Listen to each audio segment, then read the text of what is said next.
সব কিছুর মধ্যে তো রাজনীতি আছে। এখন বিজেপি পার্টিকে বাংলায় প্রমাণ করতে হবে যে তারা সাম্প্রদায়িক শক্তি হলেও সকলের কথা বলে। তারা শুধুমাত্র সাম্প্রদায়িক মানসিকতার দ্বারা পরিচালিত হয় না।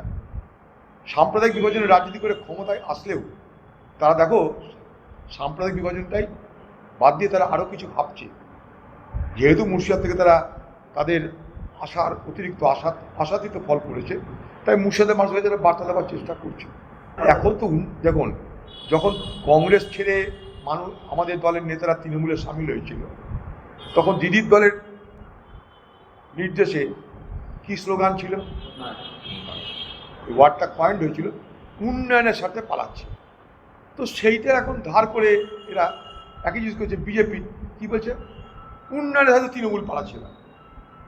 তখন বলতো কংগ্রেস উন্নয়নের সাথে কংগ্রেসের লোকরা পালাচ্ছে, আর কংগ্রেসের লোকরা বক্তব্য রাখতেও তাই। যে সমস্ত মালরা আজকে যেমন এই আবু জাহের কথা বলি, এ তো আমাদের দয়াতে এমএলএ এমপি হয়েছে, সে যখন কংগ্রেসের তৃণমূলে পালাচ্ছে কি বলছে, উন্নয়নের জন্য পালাচ্ছে। এখন আবার তৃণমূল ছেড়ে বিজেপিতে পালাচ্ছে, এখনও উন্নয়নের জন্য পালাচ্ছে। এখন উন্নয়ন নিজের পকেটের উন্নয়ন, মানুষের উন্নয়ন, সেটা দেখতে হবে।